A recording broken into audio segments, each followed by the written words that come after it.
নমস্কাৰ বন্ধু বান্ধৱীসকল, স্বাগতম জনাইছোঁ মই মোৰ আজিৰ ভিডিঅ'টোলৈ। আজি বনাইছোঁ মই মচুৰ দাইলৰ বৰাৰে কৰ্দৈ টেঙাৰ আঞ্জা। এয়া মই লৈছোঁ কৰ্দৈ টেঙা আৰু মচুৰ দাইল। দাইলখিনি আগতে ভালদৰে এনেকৈ তিয়াই লৈছোঁ। এতিয়া আহকচোন আমি ভিডিঅ'টো আৰম্ভ কৰোঁ। প্ৰথমতে মই কৰ্দৈখিনিৰ পৰা ৰসখিনি উলিয়াই ল'ম। সৰু সৰুকৈ কুটি ল'লেও হয়, কিন্তু যিহেতু পকা কৰ্দৈ ব্যৱহাৰ কৰিছোঁ, ইয়াৰে ৰসখিনিও ভালদৰে ওলাব, সেইকাৰণে মই ৰসে উলিয়াই লৈছোঁ। এয়া খুন্দনা এডালৰ সহায়েৰে এনেদৰে মই চেপি ৰসখিনি ভালদৰে উলিয়াই ল'লোঁ। প্ৰায় এবাটিমানৰ জোখেৰে মই ৰস উলিয়াইছোঁ। এয়া ৰসখিনি উলিয়াই ল'লোঁ। তাৰপিছতে বৰাখিনি বনাবৰ বাবে মই মিক্সি বাতি এটাত তিয়াই থোৱা দাইলখিনি দি দিলোঁ। তাৰপিছতে দিছোঁ কেঁচা জলকীয়া, নহৰু আৰু সোৱাদ অনুসৰি নিমখ দি এইখিনিও ভালদৰে পিচি লৈছোঁ। এয়া পিচি লোৱা হ'ল।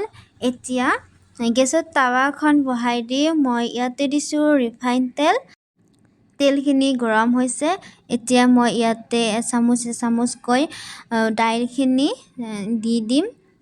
এনেদৰে চামুচৰ জোখাৰে এচামুচকৈ দি গোটেইখিনি দি দিলোঁ। এতিয়া ইলুটি সিলুটিকৈ ভালদৰে ভাজি ল'ম। ভালদৰে মচমচীয়া হোৱাকৈ এইখিনি ভাজি ল'ব লাগিব। এয়া বৰা ভাজিও হৈ গ'ল। এতিয়া প্লেট এখনত এনেদৰে উঠাই ল'লোঁ। এতিয়া গেছত আন এখন কেৰাহী বহাই দি মই তাত দি দিছোঁ মিঠাতেল।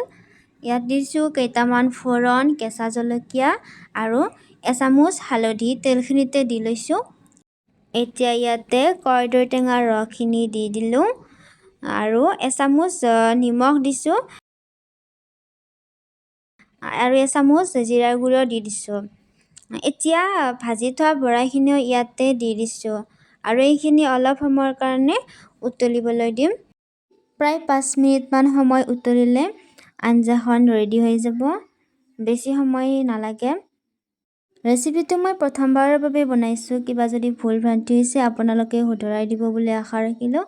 আপোনালোকে কোনে কোনে এনেদৰে বনাই খাইছে আগতে কমেণ্ট কৰি জনাব আৰু মোৰ ভিডিঅ' চোৱাসকলক বহুত বহুত ধন্যবাদ জনাইছোঁ। এয়া মোৰ মচুৰ দাইলৰ বৰাৰ সৈতে কৰ্দৈ টেঙাৰ আঞ্জা ৰেডি। এয়া মই চাৰ্ভ কৰি দি দিছোঁ। ৰেচিপিটো যদিও প্ৰথমবাৰৰ বাবে বনাইছোঁ, খাবলৈ কিন্তু খুবেই টেষ্টি হৈছে। আপোনালোকে মোৰ ভিডিঅ'বোৰক মৰম দি যাব বুলি আশা ৰাখিলোঁ। আকৌ লগ পাম অন্য এটি নতুন ৰেচিপিৰ সৈতে। আজিলৈ আহিছোঁ। Bye bye.